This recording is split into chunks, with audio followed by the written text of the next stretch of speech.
भोग तैयार हुआ कि नहीं? और 5 मिनट अभी उतार देता हूँ। बच्चे भूखे हैं। भोग तैयार नहीं हुआ क्या अभी तक? आपने तो भोग के लिए एक और देग बनाई थी ना, वो कहाँ गई? वो तो लेकर गए। अगर वो वाली हांडी नहीं मिली ना तो दोबारा भोग बनाना पड़ जाएगा। मेरे पास तो दाल चावल कुछ बचा ही नहीं है, अब और नहीं बना पाऊंगा मैं। बड़े घर की छोटी बहू रात 9 बजे टीवी पर।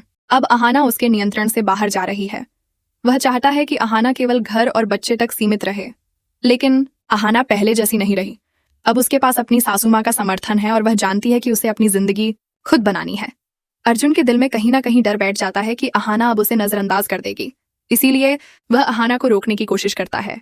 लेकिन दुर्गा देवी बीच में आकर अर्जुन से कहती हैं, अगर तू अपनी पत्नी की इज्जत नहीं करेगा तो एक दिन तू उसे खो देगा। वह तेरी जिंदगी का आधार है, बंधन नहीं। यह सुनकर अर्जुन चुप रहता है। वह पहली बार समझता है कि उसकी माँ और पत्नी दोनों उसकी भलाई के लिए ही सोचते हैं। उधर बुआ जी की सारी साजिशें एक एक करके नाकाम होती जाती हैं। गुंडे को पूजा के दौरान कोई मौका नहीं मिलता, क्योंकि अर्जुन और दुर्गा देवी दोनों एक पल के लिए भी आना को अकेला नहीं छोड़ते। इस बार दुर्गा देवी सच में माँ दुर्गा के रूप में अपनी बहू की रक्षा करती हैं। बुआ जी दूर खड़ी सब कुछ देखती रहती हैं और मन ही मन जलती रहती हैं कि उनकी सारी चालें नाकाम हो रही हैं। पूजा खत्म होने के बाद घर में एक नई शुरुआत होती है। घर की दीवारें अब दुर्गा देवी और अहाना के रिश्ते की नई मजबूती की गवाह बनती हैं।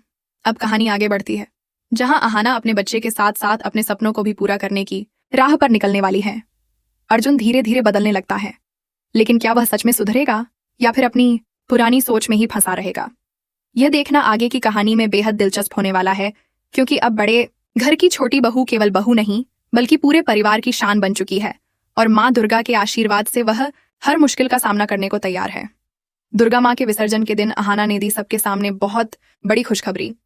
सीरियल बड़े घर की छोटी बहू के आने वाले एपिसोड में देखने को मिलेगा कि जब माँ दुर्गा के विसर्जन की तैयारी शुरू होती है तब पूरे घर में खुशी का माहौल होता है। हर कोई माँ की पूजा में डूबा होता है। घर की बहुएं फूलों से घर सजा रही होती हैं और दुर्गा देवी स्वयं पूरे आयोजन की देखरेख कर रही होती हैं। ऐसे में अहाना भी माँ दुर्गा की आरती की तैयारी कर रही होती है। वह थकी हुई है, लेकिन फिर भी अपनी सासू माँ के लिए हर काम मन लगाकर कर रही होती है। इसी बीच अचानक अहाना को चक्कर आने लगते हैं। पहले तो उसे लगता है कि यह केवल थकान की वजह से है, क्योंकि पिछले कुछ दिनों से वह लगातार पूजा और घर के काम में लगी हुई थी। लेकिन थोड़ी देर बाद अहाना को उल्टियां आने लगती हैं और उसका चेहरा पीला पड़ जाता है। दुर्गा देवी तुरंत चिंतित हो जाती हैं और उसे आराम करने के लिए कहती हैं, लेकिन अहाना को कहीं ना कहीं एहसास होता है कि शायद ये कोई साधारण बात नहीं है। अहाना अपने कमरे में जाती है और वहां जाकर चुपचाप एक प्रेगनेंसी टेस्ट करती है। जब टेस्ट का रिजल्ट पॉजिटिव आता है तो अहाना की आंखों से खुशी के आंसू निकल पड़ते हैं। उसे विश्वास ही नहीं होता कि वह अर्जुन के बच्चे की मां बनने वाली है। ये खबर उसके लिए किसी आशीर्वाद से कम नहीं होती। अहाना सबसे पहले यह बात अपनी सासू मां दुर्गा देवी को बताने का फैसला करती है। जब वह दौड़कर दुर्गा देवी के पास जाती है और उनके पैर छूकर कहती है, माँ आपको दादी बनने वाली हैं, तो दुर्गा देवी की आंखें भर आती हैं। वह अहाना को गले लगा लेती है और कहती है, तूने तो आज मेरी जिंदगी की सबसे बड़ी खुशी दे दी बहू। अब यह घर सच में पूर्ण हो गया। इसके बाद अहाना यह खुशखबरी पूरे परिवार को देती है। घर में खुशी की लहर दौड़ जाती है। हर कोई अहाना को बधाई देता है। सबसे ज्यादा खुश तो अर्जुन होता है। वह अहाना को देखकर मुस्कुराता है और मन ही मन सोचता है कि अब अहाना पूरी तरह उसी की हो जाएगी। अर्जुन को लगता है कि जब अहाना माँ बन जाएगी तो वह घर के मामलों में ज्यादा नहीं बोलेगी और पूरी तरह बच्चे में व्यस्त हो जाएंगी और इस तरह वह अहाना को अपने नियंत्रण में रख सकेगा। लेकिन अर्जुन का यह सोचना अहाना की दुनिया से बिल्कुल अलग है। अहाना के लिए यह बच्चा उसके जीवन की नई शुरुआत है। उसका सपना है कि वह एक मजबूत माँ बने और अपने बच्चे को एक अच्छी जिंदगी दे।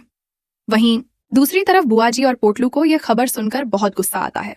उन्हें लगता है कि अब अहाना हमेशा के लिए इस घर में अपनी जगह बना लेगी और दुर्गा देवी की सबसे प्यारी बहू बन जाएगी। बुआ जी को यह बर्दाश्त नहीं होता। वह मन ही मन सोचती है कि अब तो यह लड़की इस घर की रानी बन जाएगी। इसीलिए वह फिर से एक घटिया चाल चलने का फैसला करती है। इसी बीच मोहल्ले का वही गुंडा जिसे बुआ जी पहले भी अहाना को बदनाम करने के लिए भेज चुकी थी, एक बार फिर से उनके इशारे पर इस पूजा में आ पहुंचता है। उसकी निगाहें फिर से अहाना पर टिक जाती है। वह मौके की तलाश में रहता है ताकि कुछ गलत कर सके, लेकिन इस बार किस्मत खुद अहाना के साथ होती है। दुर्गा देवी को जैसे ही पता चलता है कि कोई अजनबी व्यक्ति पूजा के बीच घूम रहा है, उनका माम दुर्गा वाला रूप जाग उठता है। वह तुरंत अपनी बहू के पास जाती है और हर जगह नजर रखती है। अर्जुन भी अब पहले से ज्यादा सतर्क हो चुका होता है, क्योंकि उसे एहसास हो चुका था कि पहले उसने अहाना का साथ नहीं दिया था और यह उसकी बड़ी गलती थी। अब अर्जुन हर समय अहाना की सुरक्षा पर ध्यान दे रहा होता है। उधर बुआ जी बार बार अपनी योजनाओं में असफल हो रही होती हैं। वह चाहकर भी आहाना को नुकसान नहीं पहुंचा पाती क्योंकि दुर्गा देवी और अर्जुन दोनों अब आहाना की ढाल बन चुके हैं। इस बीच आहाना का ध्यान पूजा में लगा रहता है। वह माँ दुर्गा की आरती करती है और कहती है, माँ आपने मुझे जो सुख दिया है उसके लिए मैं सदा आभारी रहूंगी। बस मेरा बच्चा और मेरा परिवार हमेशा खुश रहे।